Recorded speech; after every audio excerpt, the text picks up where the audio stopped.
The structural adjustment recommended that pharmaceutical production is not necessary and is not feasible in countries like Nigeria, that we should depend on importation because we don't have comparative advantage in production.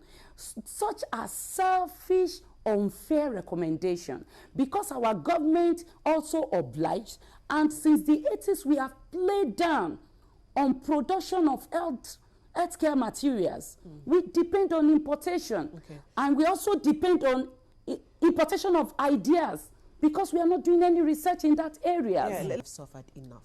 The first thing we need is a reorientation, sincerely. That is the solution not only to COVID-19, but to all African problems. We need to recover ourselves, our self-identity, that we are important, and that wisdom is not in the color of the skin, but in the brain.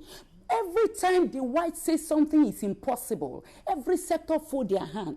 For the mere fact that America and UK say that there is no vaccine and that for now there is no cure, should we not fold our hands? Can't we believe that somebody can be wrong in his opinion? For the mere fact that America said there is no cure, does that mean we should not go into research and look for opportunities? If I don't believe in myself that my environment and my reality is totally different from the West, then I will keep that. I will always believe that the problem is universal and the solution is universal.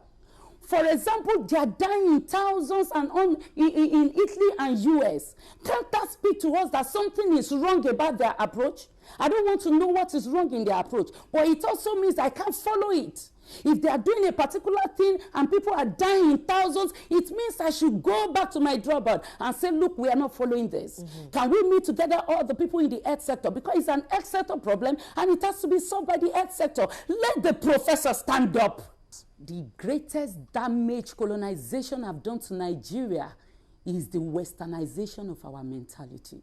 And until we are reoriented to believe in ourselves, to believe that we are complete individuals and that we have a reality that is different from the West, and that we have a solution that could be from our reality, we will continue to be slaves of the white man.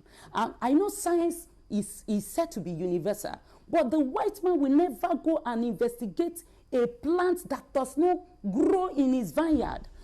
We need to come together and bring people that are reoriented, people who believe in alternative, people who believe that when we look keenly, we look at what is working, it may be in a small circle, and then we now scale it up. Now, why did we run to IMF? Because O-level economists teach us that government raise own money only from three sources: from taxes, from loan, and from maybe rent, something. Because economics of European economy, Mills, or tell me all the fathers of economics, told me that government raise money from taxes and loans. Does that mean that is the only alternative? I did a study on the governance administration of Yoruba Kingdom in the pre-colonial era. And one of the things I checked is, how does governance in the traditional system, how are they financed? Because in the Yoruba system, taxes were not paid. They only subjects, those who maybe they've conquered a land or something. They bring Ishakole. So I had to look at it that they don't take taxes and they don't take loan. And I discovered there are alternatives of raising funds to finance governance, which Eurocentrism closed our eyes. Do you know the white man want the whole world to be the servant, a slave to him? Imperialism